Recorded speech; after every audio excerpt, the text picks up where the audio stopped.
I'd like to welcome everyone to the 8th meeting of the National Black Feminist Book Group of our reading of We Are the Ones We Have Been Waiting For, Inner Light in a Time of Darkness, Meditations by Alice Walker.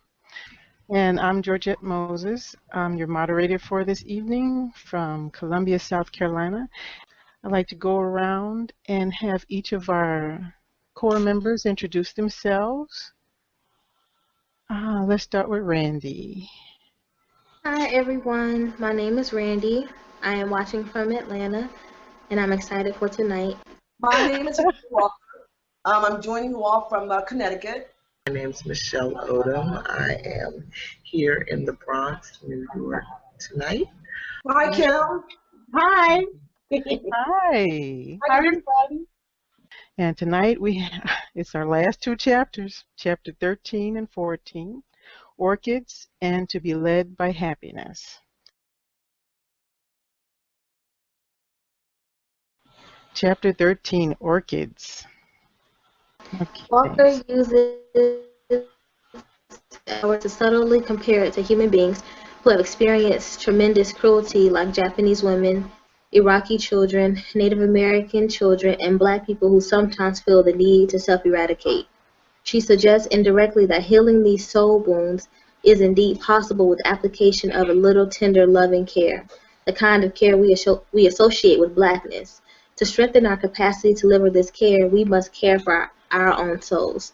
To be Black means to have body and soul together, she asserts, and the practice of yoga is a strategy for accomplishing. Okay, thank you.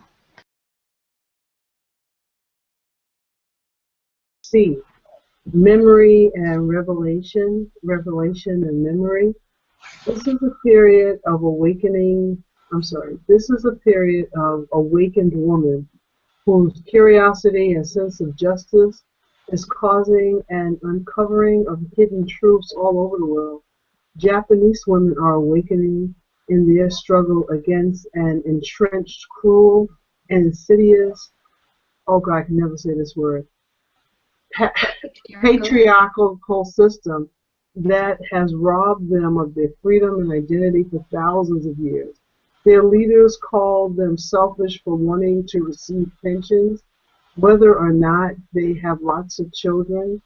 And in the 1960s, a Black awakening celebrated the beautiful, radical idea of Blackness and anger. That anger may have led us to follow questionable leaders to places that weren't so good for us. Keep going? Yes, read the two questions, please. Okay. Number 5. Alice Walker gives us a little story of the brutality of the Japanese in contrast to her personal experience there of being cared for with sweetness, graciousness, and kindness. Were you surprised to learn that Japanese political leaders still consider women to be less worthy than men for pensions, and that rape was the woman's fault because she dressed provocatively. 6. Walker says that the black anger of the 60s began to crowd out the more positive aspects of blackness, like the respect for teachers and elders, solidarity, and community loyalty. Do you agree with her assessment? Have we recovered? Thank you, Kim. No, I guess the Japanese uh, sexism was not surprising to me. Um, I started learning about Japan when I was in college, so that was a long time ago. I participated in a Model United Nations program, and I was the ambassador from Japan. So I have been learning about them for, a long time, um, and it's a very sexist culture. Um, the other question, though, how has the Black community been affected by the anger? Um, I guess, yeah, we still have a lot of anger, but um, maybe an outgrowth of that or an equal concern for me is the level of negativity uh, that I see in our community. Um, just a level of hopelessness um, that I think causes us to not even try um, to do um, to do some things. So I guess I think where you're born, the time period that you're born in, is very important. And I think for me, I I always felt like we should be assessing um, outcomes of the civil rights movement rather than drawing any conclusions or or deciding that it was a done deal. And I think too many people um, had their hopes so high. Just like, a more current example is the high hopes that people had around Barack Obama's presidency. Um, and then soon after he got into office, uh, there was a lot of disappointment and um, anger, and that first midterm election, people sat out um, because of the level of disappointment. Um, but I always felt like the expectations were set too high, unrealistically high, and Barack helped to set them that high um, because that's how he got elected. But the reality is he could never do all the things that he promised to do. And I think that if we understood that going in, we would have been less disappointed when he came up against challenges. So that's how I feel about the civil rights movement.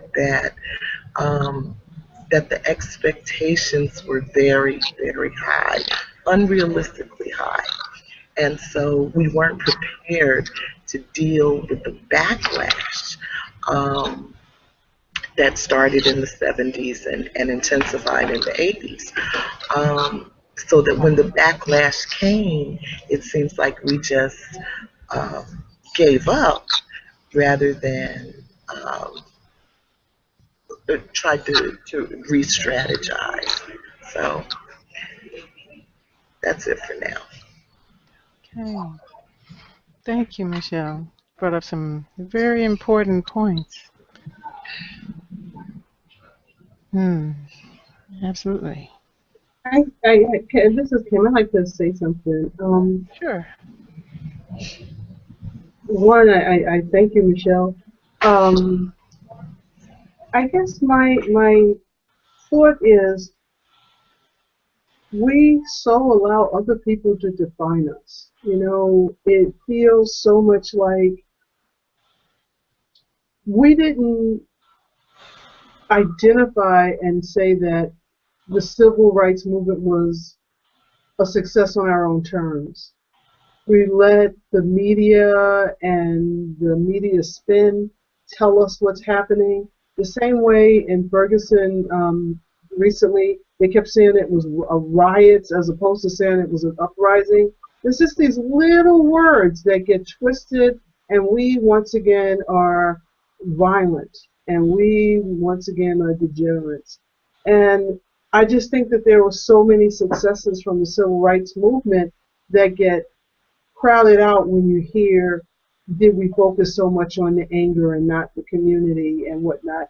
I think that we need to always hold ourselves and praise ourselves the way you praise small children. That we are getting our asses kicked in this country. And any step we make forward, I think all of us should clap and do a dance and wear t-shirts that say it. Because I just think that if we're comparing ourselves and saying, did we get to a point where we have the power and the wealth as the people who oppress us? No, we don't. But we said to them that we're not going to continue to be oppressed this easily. And I think that I see the civil rights movement as a success. And then the other thing that came to mind was that in terms of the Japanese women, even during the civil rights movement, you had African American men who were still looking for the lighter skinned sister. Even in the movement, when we're all fighting together, black women were asked to take a back seat. So she didn't have to go all the way to Japan to look at races that suppress their women. Even in our struggles, we still suppress the black woman. So that what was coming up for me, and I love strong black women that kind of say, like Fannie Lou Farmer, excuse me for messing up her name, but it's just certain people that say, no, I'm sick and tired of this. I'm just tired. This ain't happening for me. So I just encourage us. I know internalized racism is something that's going to take us generations to recover from, just generations. So I don't know. I feel like the more I talk, the more depressed I'm becoming, but that's not my intent. Oh, Time. Thank you. oh, thank you, Kim. Please don't become depressed. Yeah, we need people like you with hope. Randy, you have something? To question 5, I was not surprised that to learn that the Japanese political leaders still consider their women less than. I just wasn't. And for 6, I don't know if I agree with the assessment. But I do feel like because of the black anger, we've had to prove that we do feel pain, that we do respect our teachers and elders, and now people don't believe us, which is why why there are books like Melissa Harris Perry's Sister Citizen, and other books that books by Bell Hooks that focus on black humanity and vulnerability and love, because a lot of now we have the trope of the angry black man, the angry black woman, the strong black woman, the mule, and I believe that the anger was needed in the 60s and even now, but I think we've been having to prove more and more that we feel and that we're human. I was watching Melissa Harris Perry's MSNBC show one Saturday, right around the time Ferguson protests first started, and they have a black therapist walking around trying to talk to people and see how they're doing, and the lady kept emphasizing that people are hurting, they're in pain, they're traumatized, and Melissa told her how powerful that was for her to hear her say that, because those are not words associated with blackness. that require feeling, or require that people see us as feeling beings. So I don't think we've recovered. I do believe that internalized racism will take generations. I'm always having conversations with my mom and her boyfriend, trying to convince them to have some grace for Black people, because internalized racism is very real, and it took us generations to get here, and it's going to take us generations to get out, I think. I agree. Wow. That was an incredibly powerful statement you brought up there about how we're trying to go forward without dealing with the past. And therapists, now they don't consider that at all. When they talk to us, we have a different experience than most people who came to this country. And it's definitely generational. Michelle or Vanita, you have something you'd like to add? I guess, we often been told that we're supposed to be the rocks, and I'm talking about women in particular. We're supposed to hold up the world and palm our hands by ourselves. And so many times, we don't seek therapy help, even when we have the means. We're told that we're okay, that we can keep moving and moving and moving boulders and mountains, and that we don't need it. First, we have to live in the truth and recognize that we do need help. Black folks have a problem with saying they need help.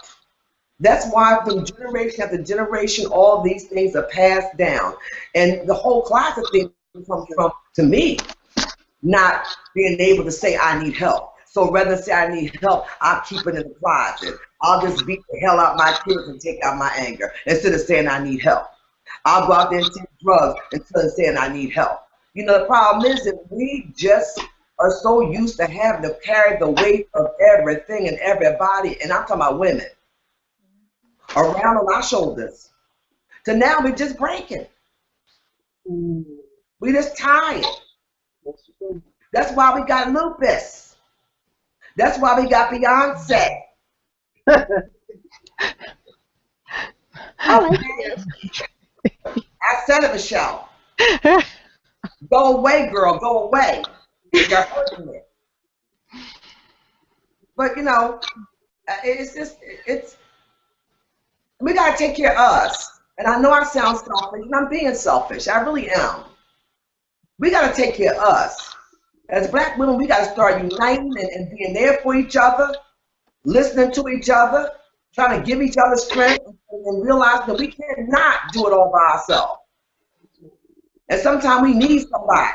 And if everybody else don't have time, then we should make time for ourselves and do it together. We need to support each other. That's what we need. Because we can't depend on nobody else. Look at Ferguson. Who's on the forefront? The women. The women. Those are the ones on the forefront. As usual. Now, once they get done, they got to go home, try to make some dinner, clean the house, take care of the kids, get them ready for school, keep it moving. You know what I'm saying? So let's just try to be there for each other. Let's try to support each other and listen to each other. We can't solve every problem, but at least we can make each other relevant. If the whole world doesn't make us relevant, we can make each other relevant. I'm done. All right. Thank you. Yeah, we need to strengthen our community. Absolutely. Need each other. Yes.